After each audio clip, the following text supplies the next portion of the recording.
कर्नाटका के एक गांव कुरांगिनी में कुछ आदिवासी रहते थे जो हमेशा अपने पितृदेव यानी अपने कुल देवता की सेवा करते थे। उनका मन था कि कुल देवता की पूजा अर्चना करके ही उनका जीवन बहुत अच्छा और बहुत सुकून से गुजरेगा। उनके घर भी हवा में झूलते हुए बने थे। वो चाहते थे कि गैर समाज का व्यक्ति उनके पास ना आए और ना ही वो किसी के पास जाना चाहते थे। हमेशा से खेतों से चावल और दाल और कई सारे फल खाकर अपना जीवन व्यतीत करते। उसी वक्त कुरांगिनी के पास वाले गांव में कुछ बच्चे कैंपिंग करने गए थे, चंदू, मंगलू और कविता। मुझे तो अब तक यकीन नहीं हो रहा है कि मैं हॉलिडे पर आई हूँ। सच कहा, यहाँ हम कुछ दिनों तक कैंप करेंगे और आसपास की चीजें भी ढूंढ निकालेंगे। मजा आएगा।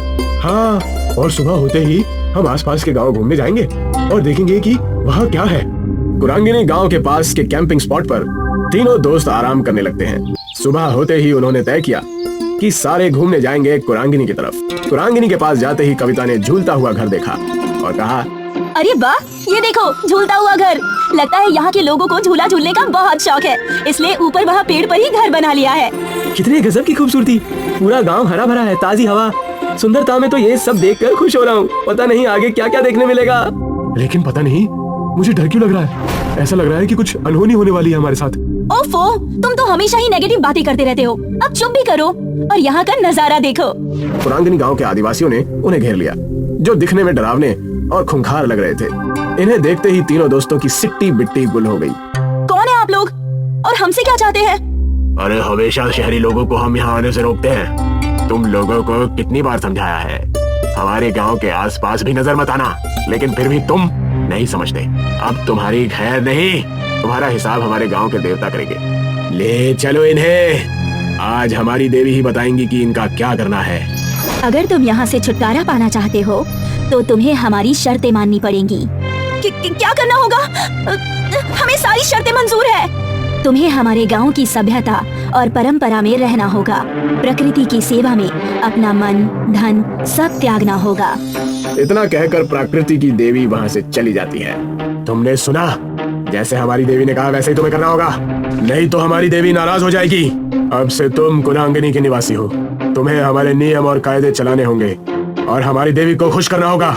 क्या आप हमें समझाएंगे कि हमें करना क्या है? हंसते हंसते हमारे रास्ते बंद हो गए और अब ये नया तमाशा आ गया है। जल्दी बताओ हमें क्या करना है। मैं जिंदगी भर के लिए तैयार हूँ। जैसा हमारी देवी ने कहा वैसा ही तुम्हें करना होगा। हमारे तौर तरीके तुम्हें अपनाने होंगे, सारी शहरी चीजें तुम्हें फेंकनी होगी। कविता, मंगलू और शैलेश के पास कोई चारा नहीं रहता, उन्हें उनके तौर तरीके आजमाने ही पड़ते हैं। हमने तुम्हारी सारी व्यवस्था झूलते हुए घर में कर दी है। आज से तुम वहीं रहोगे और हमारा जीवन व्यतीत करोगे। यही सीख और सजा है तुम्हारी। ये रहे तुम्हारे कपड़े। छोड़ दो हमें, घर जाना है हमें जाने दो। अरे चिल्लाना बंद करो और इन्हें देखो। तुम्हें लगता है हमें जाने देंगे यहाँ से? हमें यही इनकी बातें माननी होगी, तब जाकर कुछ होगा। मैंने पहले ही कहा था कि हमें संभल कर रहना चाहिए, लेकिन तुम में से किसी ने मेरी बात नहीं मानी। उन्हें समझ आने लगा था कि प्रकृति सबसे बढ़कर है। ये रहा तुम्हारा भोजन, इसे खाकर हमारे साथ खेत में काम करने चलो। ये क्या है?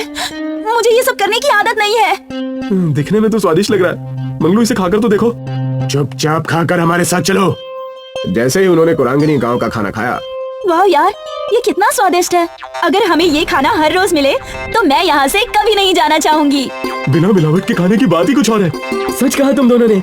हमें यहाँ कुछ दिन बिताने हैं, इससे हमें एक अच्छी सीख और अच्छी समझ के साथ जाएंगे।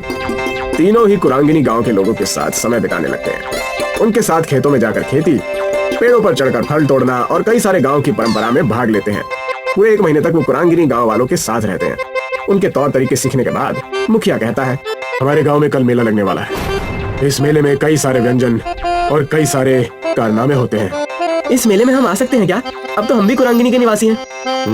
क्यों नहीं, अब तुम हम में से ही एक हो, तुम यहाँ आ सकते हो। अगले ही दिन तीनों मेले में जाने के लिए तैयार हो जाते हैं।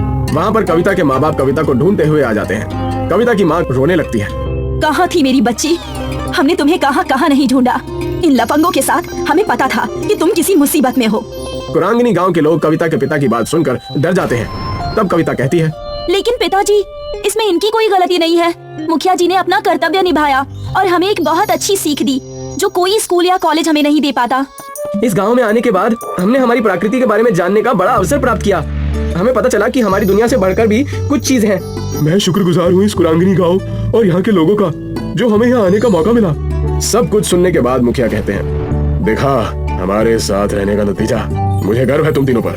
हमें तुम्हें यही सिखाना था। मुझे तो तुम तीनों पर नाज है। प्रकृति देवी की शर्त पूरी होती है। अब तुम यहाँ से जा सकते हो और अपना सामाजिक जीवन बिता सकते हो।